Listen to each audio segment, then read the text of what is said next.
ಇವತ್ತು ನಿನ್ನೆ ನಾನು ಮಾಡಿರೋ ಟ್ವೀಟಿಂದ ಕೆಲವರಿಗೆ ನನ್ನ ಉದ್ದೇಶ ಆಗಿದೆ. ನಮ್ಮ ಸ್ನೇಹಿತರಾದ ಯೋಗೇಶ್ ಅವರು ಇದ್ದಾರೆ, ಅವರ ವಿಚಾರ ಅವ್ರು ಮಂಡಿಸಿದ್ದಾರೆ. ಪ್ರಜಾಪ್ರಭುತ್ವದ ಪ್ರತಿಯೊಬ್ಬರು ವಿಚಾರ ಮಂಡಿಸಂತರ ಇದೆ, ಅವ್ರ ವಿಚಾರ ಅವ್ರು ಹೇಳಿದ್ದಾರೆ, ನಾನು ನನ್ನ ವಿಚಾರ ಹೇಳ್ತಾ ಬಂದಿದ್ದೀವಿ. ನಮ್ಗೆ ಒಳ್ಳೆ ಚರ್ಚೆ ಆಗಿದೆ. ನಾವು ಯಾರ ಭಾವನೆಗಳಿಗೆ ಧಕ್ಕೆ ಬರೋದು ನನ್ನ ಉದ್ದೇಶ ಅಲ್ಲ, ಯಾರಿಗೆ ನೋವು ಮಾಡೋದು ನನ್ನ ಉದ್ದೇಶ ಅಲ್ಲ.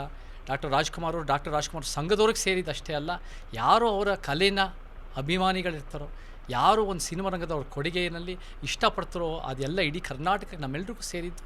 ಸೊ ಈ ಒಂದು ವಿಚಾರದಲ್ಲಿ ಯಾರಿಗಾರು ನೋವಾಗಿದ್ದರೆ ಅದು ನನ್ನ ಕಡೆಯಿಂದ ನಾನು ನೋವು ಮಾಡೋದು ಉದ್ದೇಶ ಇಲ್ಲ, ಅದು ನಾನು ಕ್ಷಮೆ ಕೇಳ್ತೀನಿ. ಇವತ್ತು ನಿನ್ನೆ ನಾನು ಮಾಡಿರೋ ಟ್ವೀಟಿಂದ ಕೆಲವರಿಗೆ ನನ್ನ ಉದ್ದೇಶ ಆಗಿದೆ. ನಮ್ಮ ಸ್ನೇಹಿತರಾದ ಯೋಗೇಶ್ ಅವರು ಇದ್ದಾರೆ, ಅವರ ವಿಚಾರ ಅವ್ರು ಮಂಡಿಸಿದ್ದಾರೆ. ಪ್ರಜಾಪ್ರಭುತ್ವದ ಪ್ರತಿಯೊಬ್ಬರು ವಿಚಾರ ಮಂಡಿಸಂತರ ಇದೆ, ಅವ್ರ ವಿಚಾರ ಅವ್ರು ಹೇಳಿದ್ದಾರೆ, ನಾನು ನನ್ನ ವಿಚಾರ ಹೇಳ್ತಾ ಬಂದಿದ್ದೀವಿ. ನಮ್ಗೆ ಒಳ್ಳೆ ಚರ್ಚೆ ಆಗಿದೆ. ನಾವು ಯಾರ ಭಾವನೆಗಳಿಗೆ ಧಕ್ಕೆ ಬರೋದು ನನ್ನ ಉದ್ದೇಶ ಅಲ್ಲ, ಯಾರಿಗೆ ನೋವು ಮಾಡೋದು ನನ್ನ ಉದ್ದೇಶ ಅಲ್ಲ.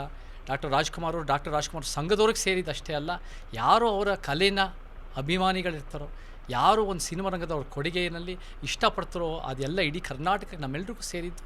ಸೊ ಈ ಒಂದು ವಿಚಾರದಲ್ಲಿ ಯಾರಿಗಾರು ನೋವಾಗಿದ್ದರೆ ಅದು ನನ್ನ ಕಡೆಯಿಂದ ನಾನು ನೋವು ಮಾಡೋದು ಉದ್ದೇಶ ಇಲ್ಲ, ಅದು ನಾನು ಕ್ಷಮೆ ಕೇಳ್ತೀನಿ.